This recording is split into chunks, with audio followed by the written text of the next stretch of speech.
En este capítulo, el Big Bang, la gran explosión que dio inicio al tiempo, al espacio, a la materia, sus misterios, la recesión de las galaxias y la expansión del cosmos, el destino del universo. Expansión eterna o contracción hacia un nuevo colapso y un Big Bang invertido. ¿Qué había antes del Big Bang? Las ideas de los grandes científicos sobre este tema.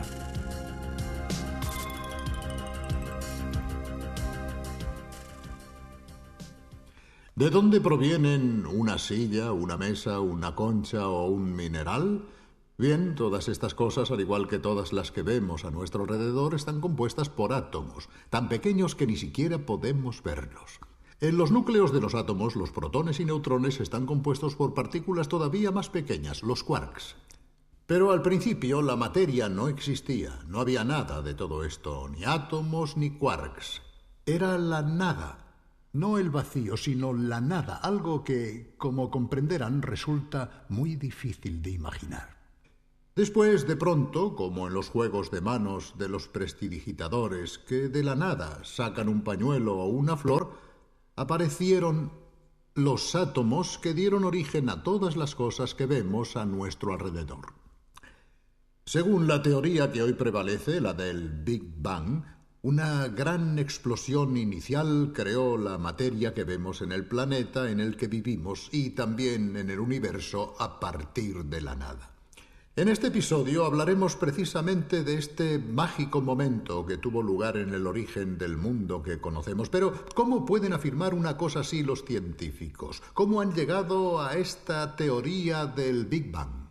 Nuestro recorrido empezará por un hecho que actualmente ya ha sido verificado por muchas observaciones y mediciones. El cielo estrellado que está sobre nosotros no es inmóvil, no está fijo, sino que está en expansión. Se está dilatando como un inmenso soufflé a una velocidad endiablada.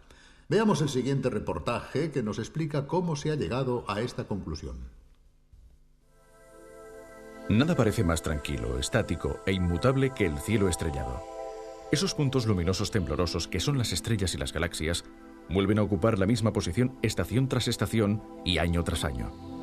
Los únicos movimientos que son fácilmente observables no tienen nada que ver con las estrellas o las galaxias, sino con la Tierra, que al girar alrededor del Sol descubre nuevos paisajes celestes en el transcurso de su viaje anual.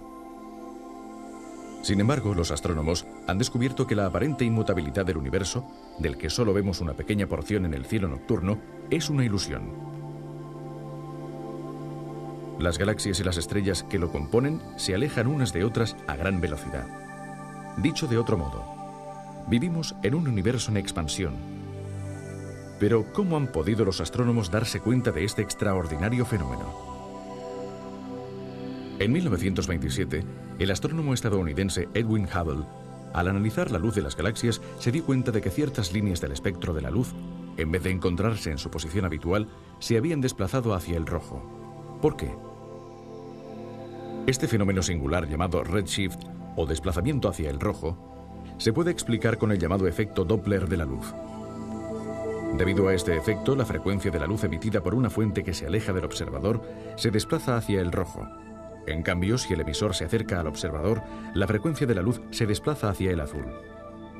El efecto Doppler está provocado por el hecho de que la luz viaja siempre a la misma velocidad, la máxima posible en el universo. El desplazamiento hacia el rojo que los astrónomos pudieron medir en casi todas las galaxias solo puede significar una cosa. Estos cuerpos celestes están alejándose rápidamente los unos de los otros. Pero, ¿quién dota a estos aglomerados de centenares de millones, a veces de miles de millones de estrellas, de la energía necesaria para esta fuga que, como parecen indicar algunos desplazamientos hacia el rojo, se produce a velocidades cercanas a la de la luz? Para escapar de forma tan veloz, las galaxias no necesitan energía. De hecho, es el espacio el que se expande. Cada segundo, a la distancia de un año luz, se crean 15 milímetros de nuevo espacio. O sea, es la expansión del universo la que separa a las galaxias unas de otras. Y esto también explica por qué las galaxias más lejanas parecen escapar a una mayor velocidad. En el mismo segundo, es mucho mayor el espacio que se crea entre nosotros y una galaxia lejana que entre nosotros y una galaxia cercana.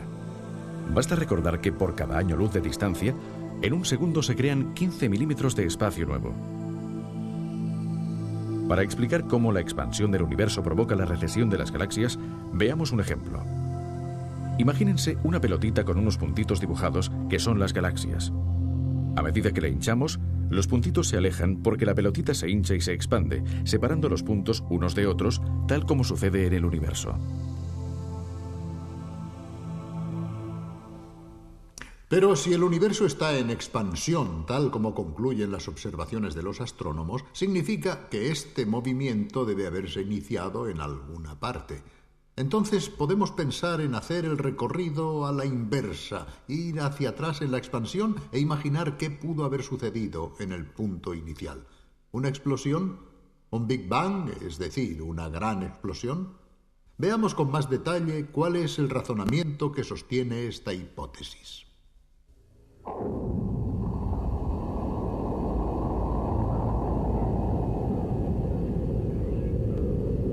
Actualmente las galaxias se están alejando unas de otras. Esto significa que en el pasado estaban más cerca. Si con una moviola imaginaria pudiésemos dar un vistazo a la sorprendente película de la expansión del universo a la inversa, nos daríamos cuenta de que en un momento dado, las galaxias no solo se acercarían, sino que se fundirían entre ellas. Retrocediendo todavía más, todo el espacio y la materia que integra el universo se concentrarían aún más hasta convertirse en un punto. Los físicos llaman a ese punto la singularidad inicial. De ahí partió el Big Bang, es decir, la gran explosión. Una cosa está clara. En los momentos iniciales, la temperatura y la presión alcanzaron valores inimaginables. En consecuencia, el universo estaba muy caliente y, según los físicos, era también muy distinto del universo frío que hoy conocemos. No es posible trasladarse hasta el auténtico instante cero. En este viaje hacia atrás debemos detenernos en una pequeñísima fracción de segundo del inicio. Más allá de esta frontera no sabemos qué pudo haber. Incluso las leyes de la física conocida, es decir, la gravedad, la fuerza electromagnética y las otras interacciones, no existían como tales, al igual que no existía la materia, el espacio y el tiempo. Entonces, ¿qué sucedió en aquel punto y en aquel instante? Esta es una pregunta que se han planteado muchos sabios. Se trata de uno de los campos en los que no es posible experimentar porque no existe ningún experimento de laboratorio que permita recrear las situaciones iniciales de temperatura y presión producidas en el Big Bang. Por lo tanto, es necesario imaginar cuál pudo haber sido la secuencia de los acontecimientos e intentar remontarnos hasta los primeros momentos utilizando los conocimientos disponibles en la actualidad y formulando algunas hipótesis que pueden ser tal vez razonables, pero no demostrables todavía. Un físico inglés, el profesor Timothy Ferris, ha tenido una brillante idea divulgativa que veréis dentro de poco para poder guiar a los profanos en este difícil recorrido. Ha imaginado el trayecto a través de una larga escalera que lleva hasta el punto cero, hasta el punto inicial del universo. Y durante la subida es posible asomarse periódicamente a algunas ventanas para entender de qué forma podía presentarse la materia en los distintos estadios iniciales. Veamos esta reconstrucción.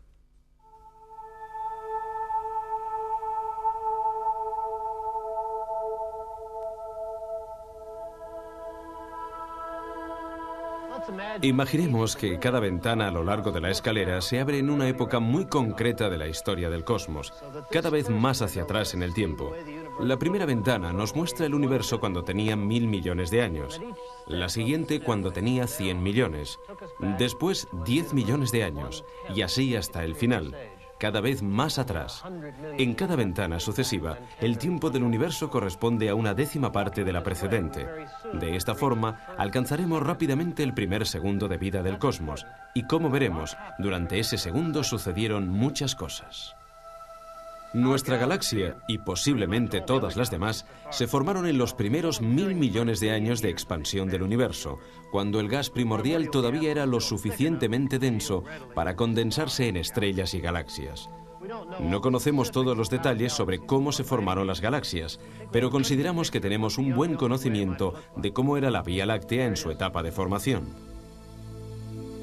Estas estrellas de primera generación estaban formadas, sobre todo, por hidrógeno y helio. Si hubiera existido vida inteligente en esos primeros días de existencia del universo, la tabla de los elementos que todos conocemos habría indicado solamente hidrógeno y helio.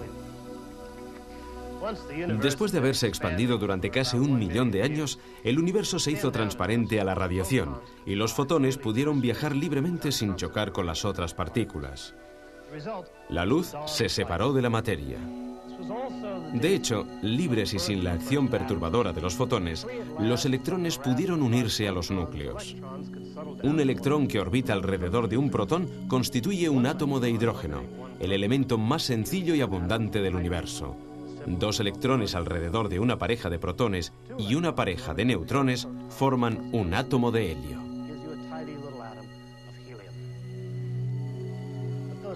Pero los núcleos de helio ya existían. De hecho, se formaron en una época anterior. La formación de núcleos de helio se remonta a cuando el universo tenía casi unos 100 segundos, es decir, cuando su temperatura había descendido bastante, lo suficiente como para permitir que los protones y los electrones se unieran entre sí sin que el calor que les rodeaba pudiera romper este vínculo.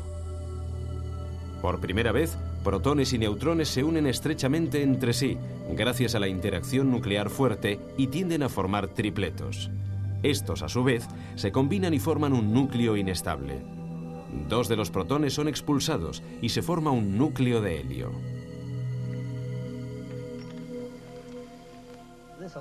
Este elaborado mecanismo de acoplamiento entre las partículas parece haber sido muy efectivo en los primeros instantes de vida del universo. Los físicos teóricos calculan que aproximadamente 1/4 parte de toda la materia del universo debió transformarse en helio. Y cuando los astrónomos, al estudiar la composición química del universo, descubrieron que, en promedio, 1/4 parte de la materia estaba formada por helio, tuvieron una de las pruebas más convincentes de que la teoría del Big Bang avanzaba en la dirección correcta. Ahora nos remontamos a tiempos muy remotos, cuando el universo tenía 1 segundo de vida. El calor era tan intenso que ni siquiera la interacción nuclear fuerte podía mantener unidos a los protones y neutrones. El universo era el llamado caldo primordial, formado por quarks libres, y no podía existir ninguna otra partícula fundamental. 1/10 de segundo, 1/100ésima de segundo después del inicio del tiempo. El universo era tan denso que incluso los neutrinos, que son partículas subatómicas tan escurridizas que incluso pueden atravesar una plancha de plomo de un espesor de miles de millones de kilómetros, incluso los neutrinos, decía, no consiguieron escapar del caldo primordial de materia y energía.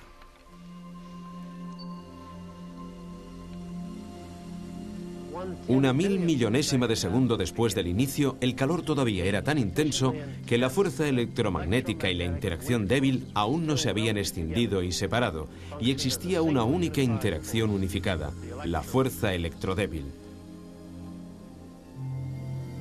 Durante este periodo de tiempo se crearon un gran número de partículas zeta. Bosones débiles y fotones actuaban en conjunto y el universo estaba regulado por 3 únicas fuerzas en lugar de 4.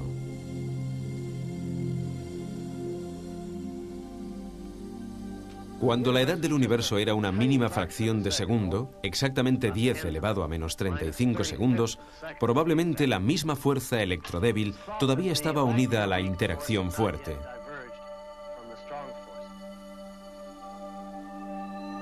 Durante un breve momento, la simplicidad natural prevista por las teorías unificadas fue real. El reino subnuclear era recorrido por partículas X y por quarks libres. Gluones, bosones débiles y fotones danzaban transformándose sin cesar unos en otros. Solamente operaban 2 fuerzas en los primerísimos instantes de vida del universo: la gravedad y esta interacción conocida como gran fuerza unificada. Es posible que las cosas, en un momento todavía más remoto, fueran aún más sencillas.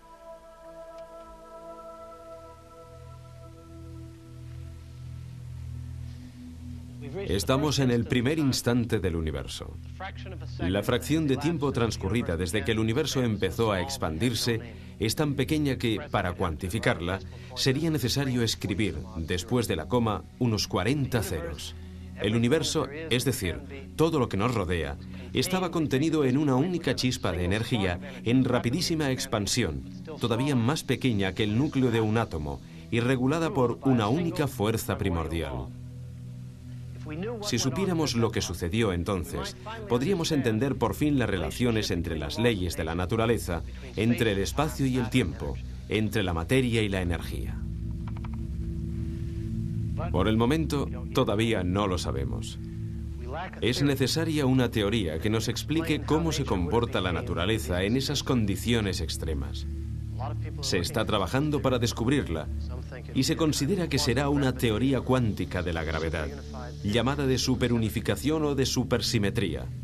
Es obvio que no sabemos qué nos dirá, pero quien consiga plasmar esta teoría podrá entrever el umbral de la creación.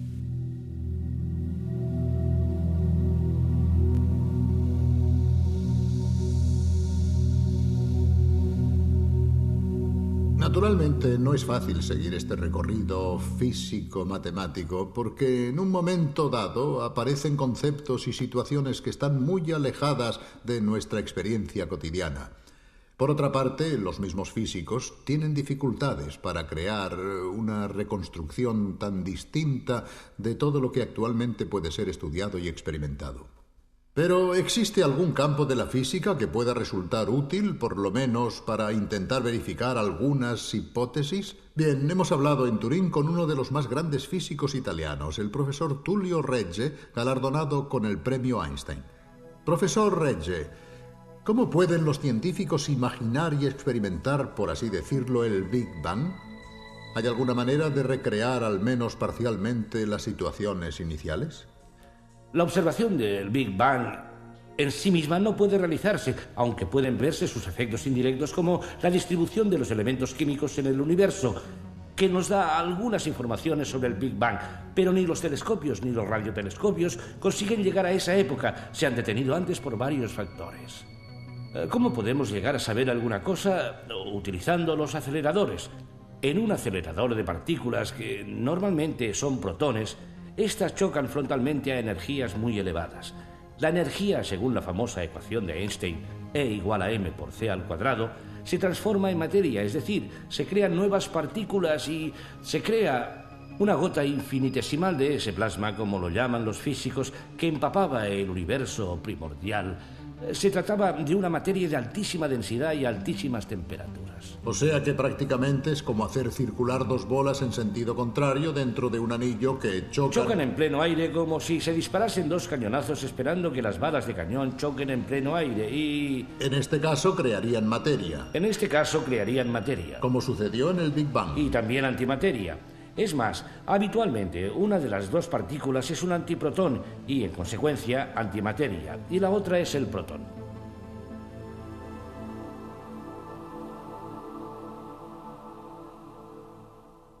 Algunas veces la suerte ayuda a los científicos cuando al buscar una cosa se acaba descubriendo otra. También ha ocurrido así con la teoría del Big Bang. Hay un capítulo famoso en la historia de la física y que concierne precisamente a dos investigadores que estaban trabajando en otra cuestión, sin pensar en ningún momento en el Big Bang. Habían preparado su antena parabólica dirigiéndola hacia el centro de la galaxia. Recuerdo que uno de los dos, Arno Penzias, me contó el suceso y me llevó precisamente junto a esta gran antena. Después de todo el trabajo de preparación y los gastos efectuados para llevarlo a cabo, estábamos muy enfadados, me dijo, porque había alguna cosa que no funcionaba bien. Pero después nos dimos cuenta de que habíamos realizado un gran descubrimiento. Así se desarrollaron los hechos. Era 1965. Dos científicos de los prestigiosos laboratorios Bell Telephone, cerca de Nueva York, estaban estudiando con una antena muy sensible una nube de gas de la Vía Láctea. Se llamaban Arno Penzias y Robert Wilson. Algo no iba bien. Una misteriosa perturbación se resistía a los numerosos controles y las repetidas verificaciones. Por fin, los dos científicos se rindieron a la evidencia. No era una perturbación, sino una radiación que parecía provenir con la misma intensidad de todas direcciones. Se había descubierto la radiación cósmica de fondo, el eco del Big Bang, una de las pruebas más convincentes de que el universo nació hace miles de millones de años en una gran explosión. La teoría del Big Bang elaborada por George Gamow había previsto que debía existir algo parecido, pero durante años nadie había observado esta radiación. Después, la antena sensible de Penzias y Wilson captó este eco. La radiación de fondo ha sido estudiada con más detalle gracias a satélites astronómicos especiales como el estadounidense COBE. Este es el mapa de la radiación realizado gracias a las mediciones del COBE. El eco del Big Bang es sustancialmente homogéneo en todas direcciones, pero el COBE, gracias a su sensibilidad, descubrió algunas pequeñísimas diferencias. Estas pequeñas irregularidades son muy importantes, ya que explican por qué la materia salida del Big Bang, hidrógeno y helio, se condensó en estrellas y galaxias en lugar de permanecer como una nube enranecida y completamente homogénea.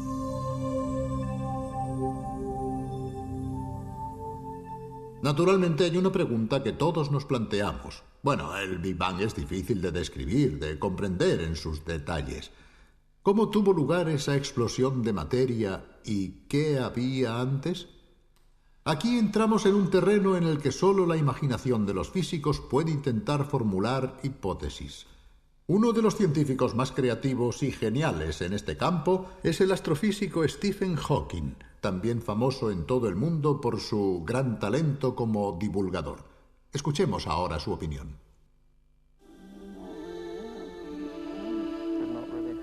Podría ser que el universo no tuviera un inicio. Podría ser que el espacio-tiempo forme una superficie cerrada, sin límite, como la superficie de la Tierra, pero con otras dos dimensiones. Si la hipótesis de que el espacio-tiempo es ilimitado, pero finito, es correcta,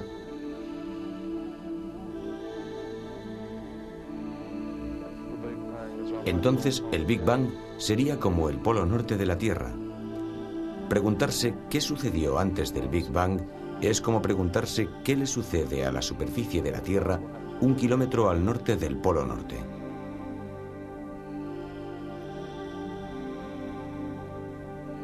Es una pregunta sin sentido. Pero hay otra pregunta que nos podemos plantear. ¿Cómo acabará la materia que está a nuestro alrededor en el cosmos? ¿Se perderá toda en el espacio infinito? ¿O quizá, como los guijarros que se echan al aire, acabará volviendo a caer sobre su punto de partida? Veamos el siguiente reportaje.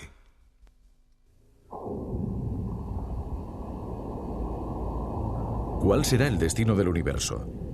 ¿Continuará su expansión eternamente, haciéndose cada vez mayor y más frío, hasta que por fin todas las estrellas se apaguen y la materia, ya oscura e inerte, continúe vagando por el cosmos sin evolución posterior? ¿O quizá la expansión, en un momento dado, se parará y el universo volverá a contraerse, las galaxias se acercarán y se fundirán entre sí, hasta que todo se colapse en una especie de Big Bang a la inversa, para quizá volver a explotar en un nuevo Big Bang, dando lugar así a un universo oscilante que se expande y se colapsa eternamente?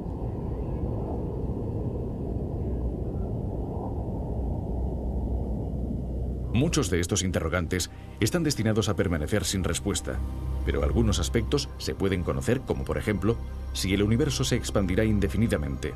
De hecho, esto depende de la cantidad de materia presente en el universo. Si la materia supera una cierta densidad crítica, entonces, como sostiene la teoría de la relatividad de Einstein, el espacio permanecerá cerrado con una estructura geométrica comparable a una esfera. Pero en un espacio cerrado el tiempo es finito, la expansión se detendrá y todo volverá a colapsarse para concluir en un Big Bang invertido. En cambio, si la cantidad de materia no es suficiente, el espacio se curvará, pero asumirá una forma geométrica abierta, como esta superficie hiperbólica. En un espacio infinito, también el tiempo será infinito, y entonces la expansión proseguirá indefinidamente. Entonces, la materia es suficiente o insuficiente para cerrar el espacio. La materia luminosa fácilmente observable, es decir, las estrellas y las galaxias, es insuficiente, pero los astrónomos piensan que en el cosmos existen grandes cantidades de materia oscura. polvo, gases, cometas, asteroides, planetas o partículas mucho más ligeras como los neutrinos. Si los neutrinos tuviesen masa, la materia presente en el universo podría superar la densidad crítica. De todas formas, a través de las observaciones más detalladas, parece ser que la densidad del universo es inferior a la crítica y que, por lo tanto, la expansión está destinada a durar eternamente. Obviamente no se pueden excluir las sorpresas en el futuro. La masa que falta para alcanzar esa densidad podría surgir allí donde nadie sueña siquiera en buscarla. Para concluir, una última pregunta. ¿El universo que conocemos es el único que existe? ¿No podría ser que al encontrarnos en su interior no podamos ver más allá de este horizonte, de esta dimensión, mientras que, en realidad, podrían existir muchos otros universos paralelos, concéntricos o que se cruzan? ¿Qué piensan al respecto los físicos? Escuchemos de nuevo a Tullio Regge. Muchísimas personas imaginan universos fuera del nuestro e intentan comprender qué sucedió en el Big Bang. Nosotros no sabemos qué sucedió en el Big Bang, pero existen muchísimas teorías. Haciendo una comparación, para abrir una puerta, necesitamos unas llaves. Quien no tiene llaves no puede abrir la puerta. Pero tampoco se abre la puerta si encontramos un manojo con 1.000.000 de llaves, porque no se sabe cuál es la correcta. En cierto modo nos encontramos en esta segunda situación. Hay muchísimas teorías que tratan de imaginar qué sucedió en el momento del Big Bang. Puedo catalogar algunas de estas hipótesis extrañas sobre el Big Bang. Que el número de las dimensiones del espacio no sea 3, sino mucho más elevado, incluso infinito. Que exista, como ha postulado Hawking, una transacción cuántica en el espacio a través de direcciones imaginarias en el tiempo, algo muy complejo matemáticamente. Y que el espacio se haya ramificado, que haya creado universos paralelos. No conocemos las respuestas a algunas de estas preguntas, porque para hacerlo sería necesario llegar exactamente al momento del Big Bang, y aquí precisamente es donde hallamos dificultades enormes. Podemos imaginar las cosas, hacer teorías cada vez más fantásticas, y probablemente la verdad, en sentido retórico, es que todas estas ideas, de alguna manera, estarán engarzadas en una misma imagen del universo, y todas estas cosas nos dirán algo sobre el inicio de los tiempos, de una forma que, de momento, es totalmente inimaginable. Bien, acabamos aquí por hoy. Creo que al preguntarnos sobre estas cuestiones nos damos cuenta de cuántas cosas quedan todavía por estudiar y por descubrir. Puede que jamás obtengamos ciertas respuestas, pero es bonito pensar que la inteligencia humana intenta afrontar también este gran desafío, que no se conforma nunca con las respuestas y que se plantea siempre nuevas preguntas. Hasta pronto, hasta la vista.